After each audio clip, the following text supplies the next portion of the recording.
दोस्तों, मनुष्य का आदतें अच्छी या बुरी होती हैं।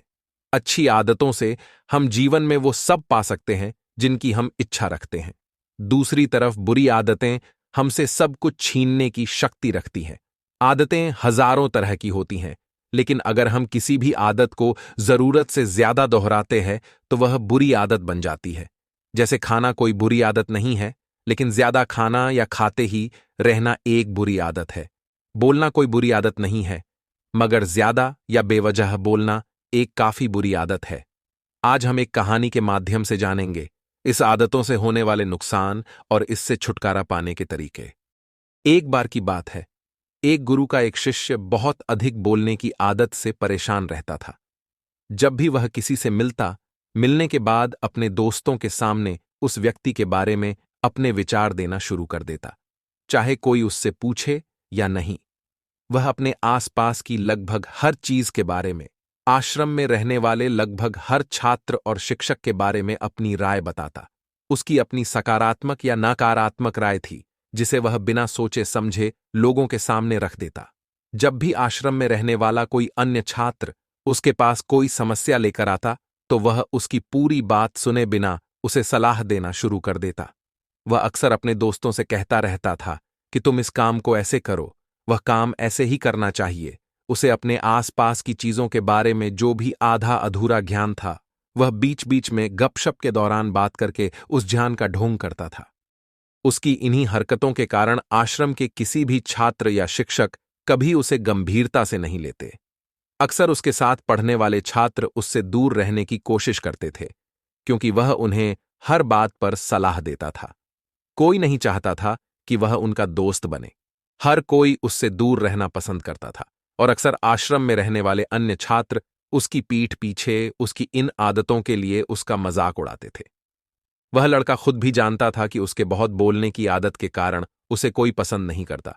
वह भी इस आदत को बदलना चाहता था, लेकिन चाहकर भी हर बात पर अपनी राय देने की आदत नहीं छोड़ पाता था। एक दिन वह अपने गुरु के पास गया और अपनी सारी समस्या गुरु को बताई। गुरु ने कहा, बेटा, वही व्यक्ति जरूरत से अधिक बोलता है जो सोचता है कि वह सब कुछ जानता है। ऐसा व्यक्ति जो मानता है कि वह बहुत कम जानता है और अभी भी बहुत कुछ सीखना है, वह कभी भी अधिक नहीं बोलता है और न ही अपनी राय देता है। पहले अपने अंदर से यह अभिमान दूर करो कि तुम सब कुछ जानते हो। शिष्य ने गुरु के सामने सिर झुकाया। गुरु ने कहा, बेटा, मैं एक दिन में आपकी बहुत ज्यादा बात करने की आदत एकदम से खत्म नहीं होगी। आपको धीरे धीरे अपने अंदर से ये आदत खत्म करनी होगी। लेकिन मैं तुमको यह जरूर बता सकता हूं कि तुम्हें किन मौकों पर चुप रहना चाहिए, ताकि तुम खुद को दुखी होने और किसी बड़ी परेशानी में पड़ने से बच सको। शिष्य ने गुरु की बात से सहमत होते हुए हां में सिर हिलाया। गुरु ने कहा, बेटा, इन 5 अवसरों पर प्रत्येक व्यक्ति को अपना मुंह बंद रखना चाहिए। पहला अवसर, जब आपको लगे कि आपकी बातों से कोई आपकी भावनाओं को नहीं समझ सकता, तो उस समय आपको चुप रहना चाहिए। अक्सर हम अपने दुख दर्द लोगों को बताना शुरू कर देते हैं, जबकि हमारे आसपास रहने वाले ज्यादातर लोगों को इस बात से कोई फर्क नहीं पड़ता कि हमारे जीवन में क्या चल रहा है। हर व्यक्ति को केवल अपनी परवाह है। वह केवल अपने बारे में बात करना चाहता है। वह केवल अपने बारे में सुनना चाहता है। उसे हमारे जीवन की परेशानियों की परवाह नहीं होती, और वह हमारे बारे में सुनना नहीं चाहता है। वह आपकी दुखद कहानी 1 या 2 बार सुन सकता है, लेकिन उसके बाद वह आपसे दूर भागना शुरू कर देगा, क्योंकि कोई भी दुखी होना पसंद नहीं करता है। किसी को भी एक उदास और असहाय व्यक्ति के साथ नहीं चाहिए होता है। इसलिए अपने कुछ करीबी दोस्तों और परिवार के अलावा किसी को भी अपनी परेशानी कभी न बताएं, क्योंकि अक्सर वे आपकी बातों को समझने के बजाय उनका मजाक उड़ाते हैं। दूसरा अवसर, जब आपको नहीं पता कि किसी विशेष अवसर पर क्या कहना है, या आपको किसी विशेष घटना के बारे में केवल आधा अधूरा ज्ञान है, तो ऐसे अवसर पर भी आपको चुप रहना चाहिए। ऐसा व्यक्ति जो आधा अधूरा ज्ञान होने के बाद भी उस विषय पर बात करता है, वह अक्सर उपहास का पात्र बन जाता है। ऐसे व्यक्ति को कोई भी गंभीरता से नहीं लेता है। केवल वही व्यक्ति अपनी बात प्रभावी ढंग से रख सकता है जिसे उस विशेष घटना या विषय का गहरा ज्ञान हो। इसलिए यहां वहां से प्राप्त आधी अधूरी और अनपरखी जानकारी के आधार पर कभी भी लोगों को समझाने की कोशिश नहीं करनी चाहिए।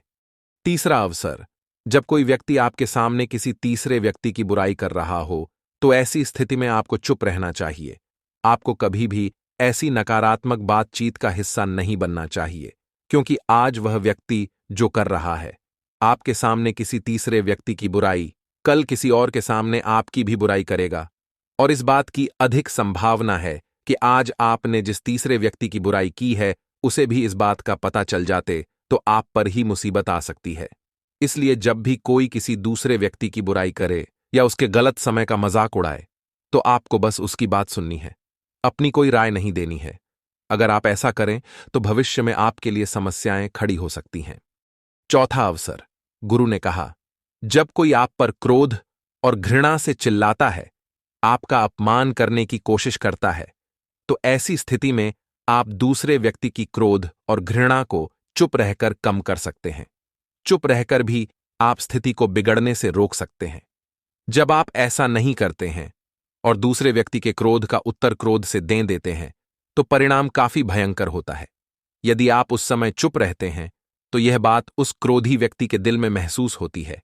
जब क्रोध शांत हो जाता है, तो वह अपनी गलती पर पछताता है और इस बात की भी संभावना बढ़ जाती है कि को आगे आकर आपसे माफी मांगे अपनी गलती के लिए। और अगर वह माफी नहीं मांगता है, तो वह अंदर से दोषी महसूस करने लगता है और फिर अगली बार आप पर गुस्सा करने या नफरत करने से पहले कई बार सोचता है।